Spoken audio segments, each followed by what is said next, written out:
Hello, everybody. Welcome to LettermenRow.com. I am Jeremy Birmingham. This is another episode of Bermanology where you and I, the ever loving reader and watcher, go around the country talking to Ohio State recruits and in some cases commitments, in some cases targets. Today, one of the Buckeyes' big targets in the class of 2022 is Hero Kanu from California by way of Germany. Hero, thank you for taking some time. Welcome back to the United States. I know you spent a couple of weeks in Germany after a busy June. How are things going for you? It was good. I had my tour in June, and then after that, I went home to my family in Germany. And I just got back here to California. I'm here for 3 days now, and good being back at football. Yeah, you guys are getting started out there in California with some summer practices after a busy month of June, like I said. Big picture, Hero, how many different schools did you visit in June? I'm pretty sure it was 16 different schools. 16 schools in 28 days, from the West Coast to Ohio to Michigan to Alabama to Georgia to Texas. Did you feel like you got everything out of that you needed to? Was it what you expected? It was way more than I expected. It was the first time that I got to see college campuses in person. I've never been on a college campus before, and I just got to meet all these coaches in person. And relationship is a big value for me, and that's what is going to end up to like my decision. And go ahead. Yeah, go ahead. So, obviously, as you said, those relationships are important, man. That's how you form them, really. You've been doing the Zoom calls and talking to people a lot for the last couple months, not face-to-face. But was there a surprise anywhere along the way that something was better? Like one relationship was that much different in person than it was over Zoom, or were they all pretty much the same? Every coach is different, but I would say like the ones that stood out to me are those schools that are in my top 10 right now. I like all these schools, and it's going to be hard to decide. How do you decide? Again, you have a very limited window here of opportunity to see schools, right? You basically, you're going to make official visits in the fall. We know that Ohio State will get one of those, but how do you start to break down from those top 10? What other 4 schools get that visit? What is the parameter or the checkbox that you think has to be hit for you to say, okay, that's a school I need to go see again? So actually, I set up 2 other visits just yesterday. One to Oklahoma and one to Georgia. It's like the relationship I had, and then at these camps, I worked out at Georgia, at Ohio State, and in Oklahoma. It was just a big thing. Like I got to see the coaching, like they can give me. And that was really a big thing, and the relationship we have built in that time. That's how I broke down to my top 10 and finally to my official visits. So with 3 of the official visits scheduled, Ohio State, Oklahoma, and Georgia, how do you, obviously Notre Dame just offered you at the beginning of the week and they got put into that top schools list. Is there a chance you get to Notre Dame in July, or is that something where now the Irish are in a position that they have to really ramp things up to get an official visit in the fall? So basically, I do not take an official visit to a school I haven't been to before, but I'm going to go to 2 schools this July. I'm going to be at USC the 26th, and it's probably going to be the 28th. I'm going to be at Notre Dame for an unofficial visit. And from there on, we're going to see what it ends up coming to. Like, I'm going to take an official visit there or not. And, I have some great schools on my list, so yeah. Did you ever? I know we talked about this a little bit when you were in Columbus for the camp day and the 2 camp days actually with Ohio State that you ended up working. Has it hit you yet, Hero, how crazy all this is? Like this opportunity that you have, and the chance to not just make a difference in your own life, but to help open the door for a lot of people in Europe to American football? Like I didn't realize it as it in the beginning, but like from the process, like till now, like when it started, I kind of picked up things and like learned out of it.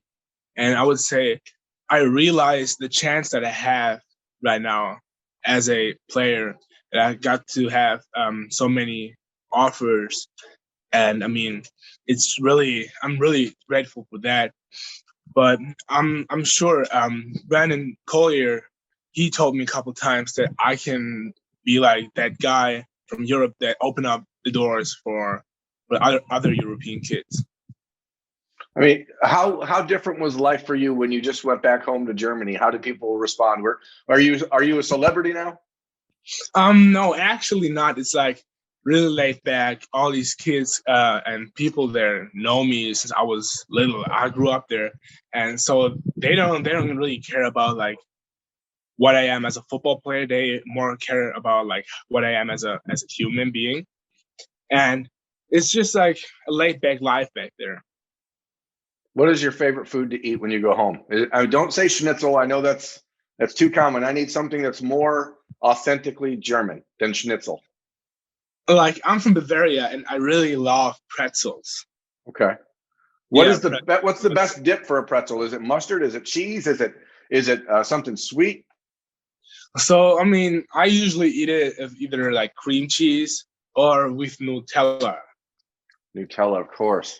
I'm a big mustard guy on my pretzels, and if of course cheese, because everything is better with cheese. But as a defensive tackle, obviously, Hero, your goal here is to figure out how to make an impact at the next level in college football from the interior part of the defensive line.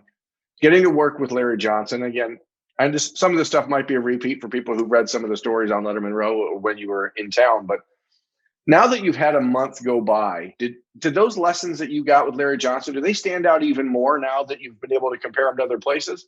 And do you see already the way that you're translating that to your current, your game there at Santa Margarita? So like all the things I picked up from college coaches, I'm using them right now actually in practice, and I try to translate it to the field. Like, I mean, they can give me these advices right now. Why shouldn't I use them now?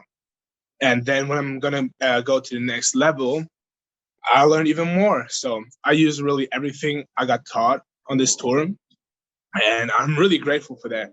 Especially since Coach Larry Johnson broke down the material with me and like showed me which details I gotta get better in, like stance, like get offs, and how I use my hands when do I have to do my move, like that, things like that. It really helped me. One of the things I'm interested in, Hero, is a kid that's new to the game of football. Really, you got a chance to go around the country and not only see a lot of college campuses and college coaches, but you also got to go head to head with a lot of players that have college aspirations as well. Did you feel like you were as good as people are saying you are, or I mean, do you feel like there's a lot of work left for you to do? Because I know you always want to get better and can always get better, but were you surprised at how well you stacked up? I mean, to answer the first question, like if I'm like satisfied with my performance, I wouldn't say satisfied. I would say I was good, but not at my limit. So that's what I'm gonna reach for this year. But it was really surprising. Like I never expected something like that to happen. Like this whole process going on, and being invited to the All-American Bowl and all that. Like I never expected that coming from Germany to the US. How hard was that decision for you to leave Germany and come to the US and sort of, you had to bet on yourself almost, right? I mean, you had to trust that you were going to be able to make this happen. Was there any sort of pushback or people at home saying, hey, maybe you shouldn't do this, maybe you should just focus on playing soccer? It was more like my mom. She was like, oh yeah, it's too far away. And it was during COVID, so that was a big problem for her.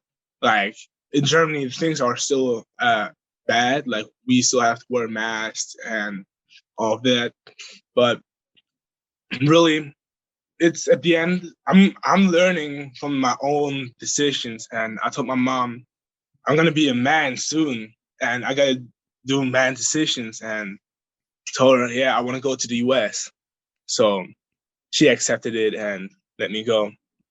How is the relationship with her now? I mean, obviously you guys are 8, 9 hours apart as far as the time zones, but as you sit there in California and you go through all these experiences, are you just creating a diary and sending it home and saying, "Hey, here's this," or are you looking at houses and saying, "One day, Mom, maybe this is where you can live"? I mean, I guess I'm curious as to how that relationship has changed since you've been in the U.S. for the last year.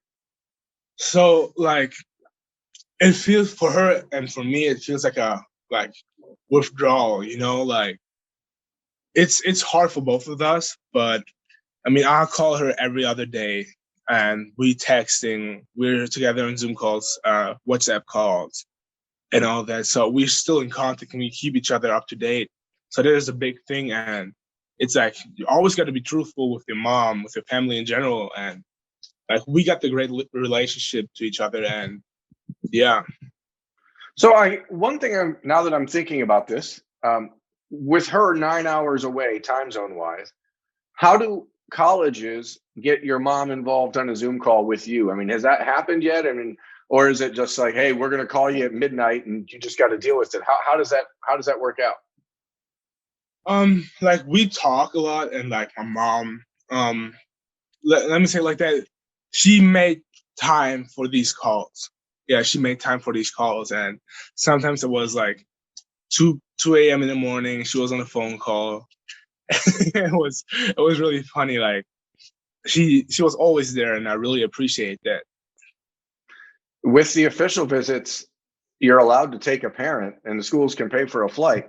Is there conversation or a possibility that your mom can be at these official visits, or is that outside of the realm of possibility? It's possible. It's really possible.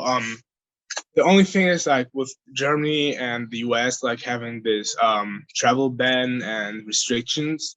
Right. But as far as I know, these travels count as a business trip actually. So she should be able to fly in, and I'm for sure gonna bring my mom out here. Yeah, maybe a sibling of mine, but yeah.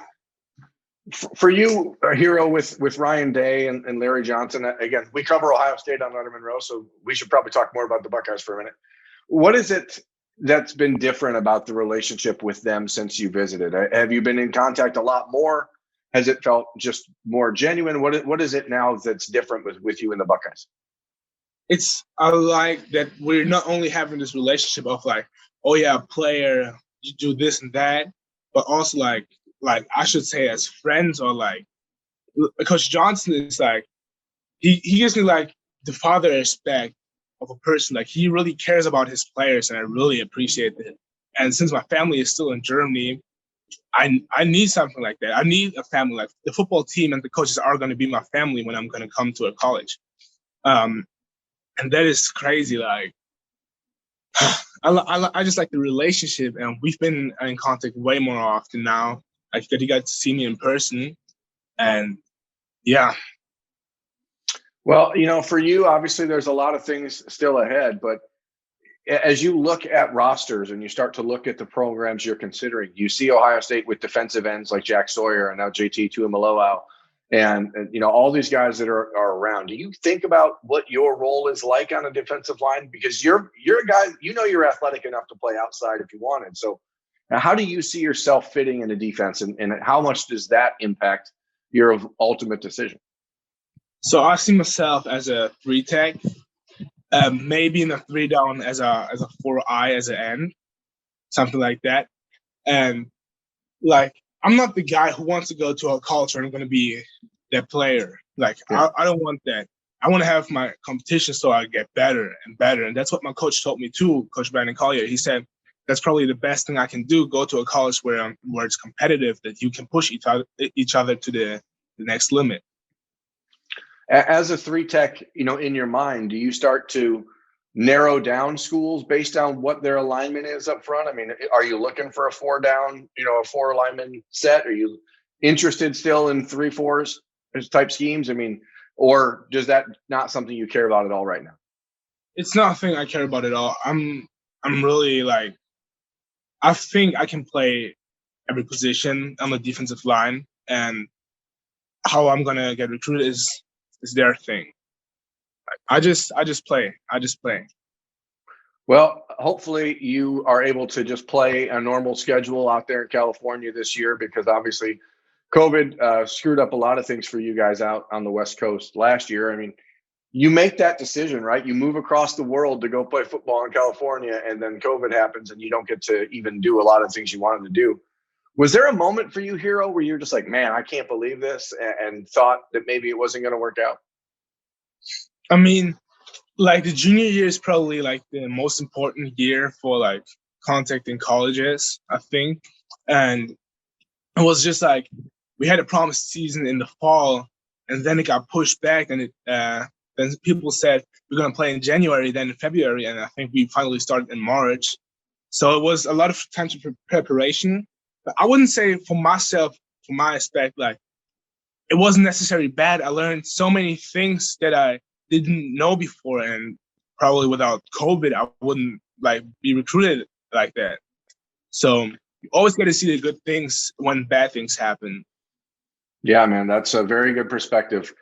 You are a wise young person, Hero, and I think that your story is one of the most interesting ones in the entire country for the class of 2022. And as I said after seeing you in person for the first time, you're a 5-star defensive lineman in my mind. I don't know that there's any handful of guys in the country that have the combination of skill and upside that you do.